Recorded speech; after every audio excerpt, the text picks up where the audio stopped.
What's up YouTube, it's Zapdos TCG here and welcome to another fun TCG video on my channel. Usually I make competitive TCG videos on the channel, but these are just so much fun to make and you guys seem to enjoy the hell out of them, so why not make another one? We already talked about banned Pokemon cards, the worst cards out there, and now it's time to talk about the most craziest and ridiculous Jumbo cards ever printed. As you know, Jumbo cards are oversized promo cards that cannot be used at any tournament since they are simply too big. Most of them Jumbo cards are the exact same card as a regular size one. For example, we have this Tapu Koko GX, and then they decide to make a collection box of it and make a Jumbo card of it as well. But every now and then, Pokemon decides to print something so ridiculous that we have to talk about it in this video. And in this video, I'll take you through a journey in time, so sit back, relax and enjoy, where I'll talk about all the most craziest Jumbo cards that got printed throughout the years. Okay, the first one on the list is Articuno, Moltres and Zapdos, printed in the era of Wizards of the Coast in July 2000 as a promotional card for the movie 2000, The Power of One. The one where Lugia shows up out of nowhere, yeah, you know that one. It's a really great movie as well. It has to do something with cards. I talked about the Mystery Mew card, and yeah, this time around we're talking about the promotional Jumbo card. It actually has Articuno, Moltres and Zapdos all in the same name, and it features multiple Pokemon on the art as well. It has no weakness, a resistance to fighting for 30, which is great. It also has a retreat cost of 3. Retreat cost, yeah, we have 3 Pokemon, a retreat cost of 3 is interesting.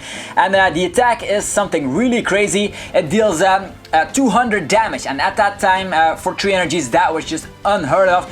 For fire, lightning and water energy you could deal 200 damage, and then you had to shuffle Articuno, Moltres and Zapdos, that card, a basic Pokemon card, back into your deck. But thinking about it, it's a Jumbo card, so you could never have it in your deck, but it was just so awesome to see. Thinking about a format where dealing 200 damage is unheard of. That card just would have been OP when it came out, and a regular size card. Lucky for us, it only came out as a Jumbo card. Really nice to decorate your room back in the days, and it was an awesome artwork nevertheless. Undoubtedly one of the best artworks I've seen, because yeah, the Wizards of the Coast era had a lot of great artworks on the cards. Next card on the list is Shadow Lugia, released in October 2005 as a promotional Jumbo card to promote the game XD Gale of Darkness for the Nintendo GameCube. This card had a whole schoolyard talking. It had an HP of 300 for a basic Pokemon, which was the highest we've seen in the entire game, and that was just yeah, not heard of about 12 years ago.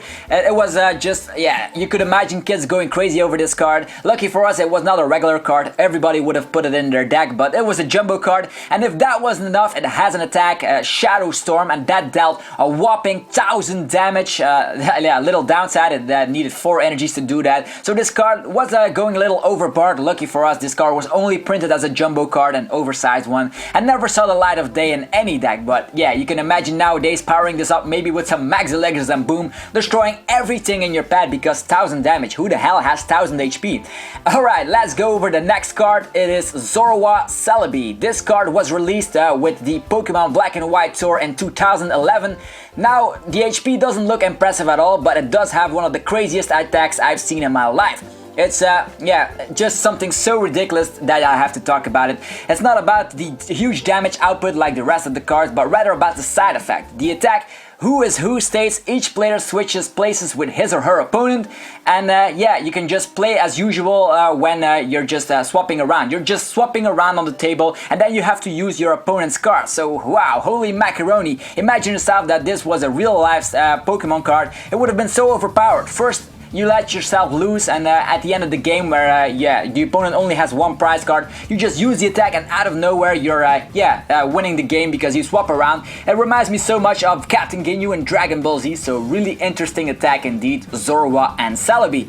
Next up, the World of Illusions promo Jumbo card, Zoroark and Legendary Pokemon. It was released in February 2011 in the World of Illusions collection box.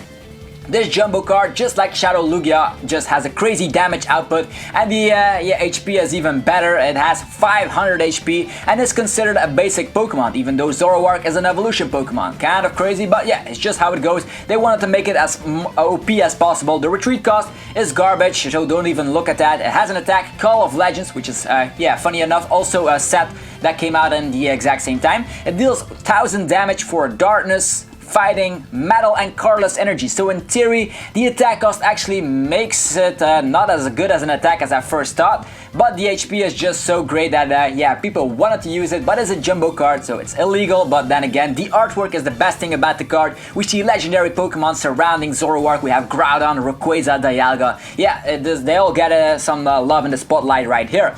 Next up are actually the last thing on my list are 3 Unova starters. They are all starter Pokemon on steroids, regarded as basic Pokemons, and the stats go through the roof. We have Snivy and its evolutions having 200 HP and dealing 100 damage for 3 grass energies, which might not seem as much, but the side effect actually heals up all the damage yeah, on your Pokemon, so you can use that time after time, and nobody would ever deal 200 damage unless you're a fire Pokemon that deals 100 damage, but that would have been a really great attack to use in real life. Thank God they did not come out, because otherwise these jumbo cards, or actually these cards, were really broken. Next up is Tepic and its evolutions, dealing 200 damage for 3 fire energies. This is actually the weaker one out of the bunch, and then we have to discard all fire energies, so maybe with Blacksmith in the days could have been a great strategy, but then again, we could never use it. And to finish off the video, we have Oshawott with 3 water energies and deals 100 damage to the active, and then you can choose something on the bench and deal 100 damage to that. That is a really great spread damage move, and I would love to see something similar like that in the real standard size Pokemon cards. And that pretty much wraps it up for this video of the craziest jumbo cards ever printed. So hopefully you guys have a few of them in your collection, or yeah, printed or slapped onto your wall, because they are really nice to decorate your room. Hopefully you enjoyed this video. If you did, definitely show your support by destroying the like button, because you know I always appreciate that. And be sure to subscribe if you haven't already for more great TCG videos like this. Anyways, have a fantastic rest of your day, and I'll be seeing you guys soon enough with more fun videos like these and competitive TCG videos. As always, I'm out. Peace.